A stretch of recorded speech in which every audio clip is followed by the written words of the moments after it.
एक बुद्धिमान लड़की थी। वो काबिल थी, मेहनती थी, बहुत सुंदर थी। सबसे अच्छी बात थी कि पेशे से डॉक्टर थी। उसकी उम्र 26 साल की थी। उस लड़की का नाम था डॉक्टर सहाना। डॉक्टर सहाना तिरुवनंतपुरम के सरकारी मेडिकल कॉलेज से एमडी कर रही थी और जल्द ही उसकी शादी होने वाली थी। जिस लड़के को उसने शादी के लिए चुना था वो भी डॉक्टर था। डॉक्टर सहाना लड़के से प्यार करती थी, लड़का भी सहाना से प्यार करता था। उस लड़के के प्यार पर लड़की ने आंख बंद करके यकीन कर लिया, लेकिन लड़का लड़की से भी ज्यादा एक और चीज से प्यार करता था। वो था पैसा, प्रॉपर्टी और BMW। वैसे इन चीजों से प्यार करने में भी कोई बुराई नहीं है, लेकिन प्रॉब्लम ये थी कि लड़का ये सब चीजें अपने कमाए पैसे से खरीदने की बजाय लड़की के बाप के पैसे से लेना चाहता था। उस लड़के के मन में दहेज का लालच था। मतलब लड़का डॉक्टर तो सिर्फ नाम का था, असलियत में वो निहायत ही बेगैरत किस्म का भिखारी लड़का था। लेकिन अफसोस इस बात का था कि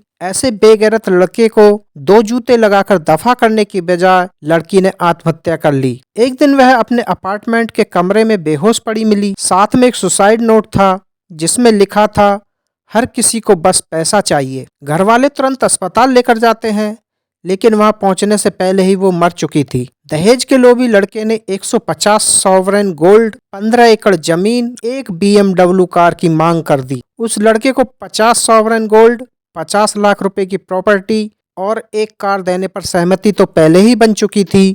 लड़के की डिमांड बढ़ती जा रही थी। उस लड़के की डिमांड बढ़कर उस जगह पहुंच गई जहां लड़की के परिवार की उसे पूरा करने की हैसियत ही नहीं थी। इसी वजह से लड़के ने सगाई तोड़ दी।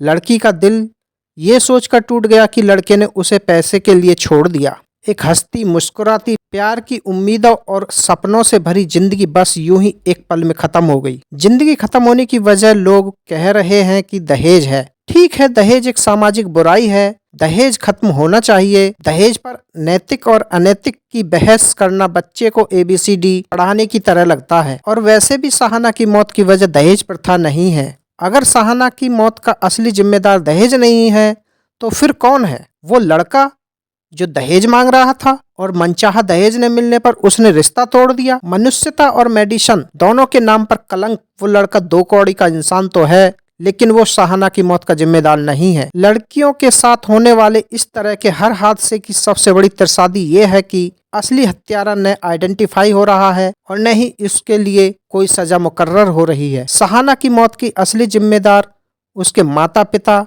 उसका परिवार, उसकी अब तक पूरी परवरिश और लड़कियों को इतने कमजोर और दब्बू ढंग से पालने वाला ये पूरा का पूरा समाज है। हर वो लड़की जो पति, ससुराल, बॉयफ्रेंड या प्रेमी के हाथों मारी जा रही है या हार कर आत्महत्या कर रही है, उस लड़की की मौत की असली जिम्मेदार ये मर्दवादी संस्कृति है। आपको लग रहा होगा कि ये कैसा विचित्र किस्म का तर्क है।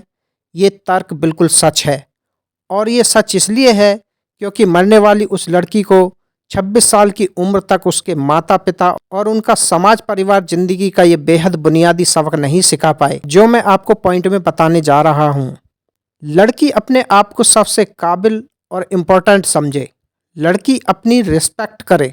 लड़की अपना जीवन कीमती समझे। लड़की अपनी खुशियों के लिए खुद जिम्मेदार हो।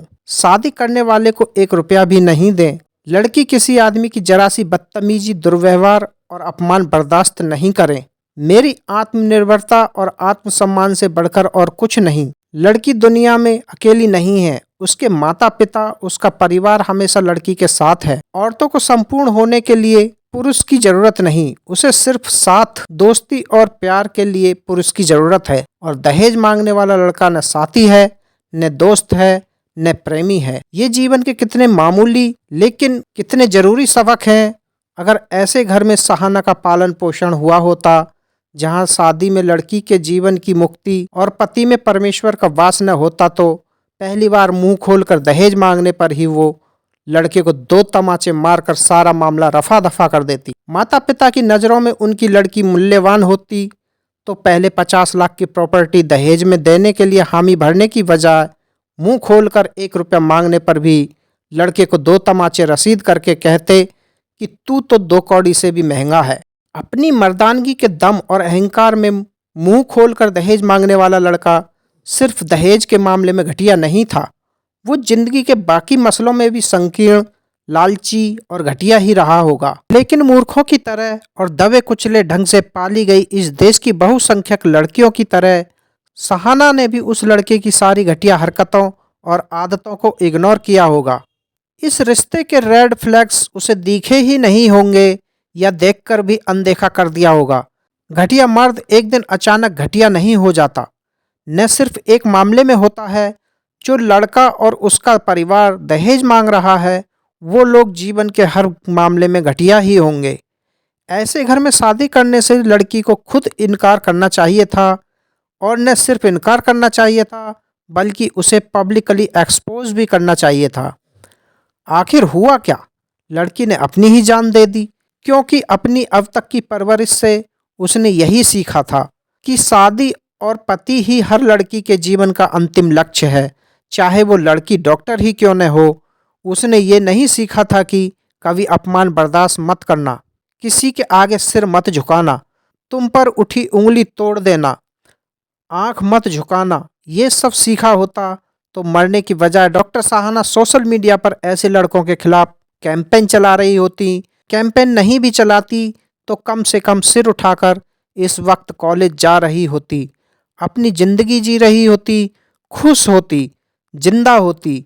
मैं दुनिया के सारे माता पिताओं से बस एक ही बात कहना चाहता हूँ, अपनी बेटियों के साथ होने वाली दुर्घटनाओं के लिए दुनिया को दोष मत दीजिए।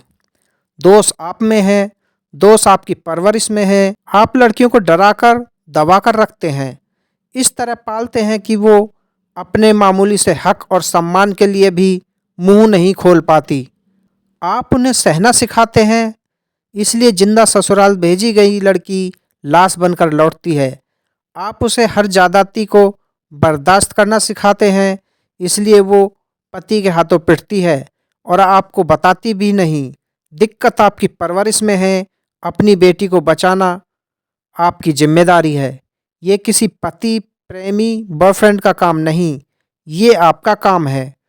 आपने जन्म दिया है, आप ही जिम्मेदार हैं।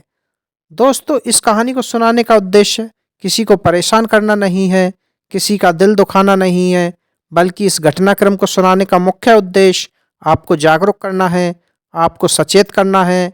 जागरूक रहिए, सचेत रहिए। जय हिंद, जय भारत।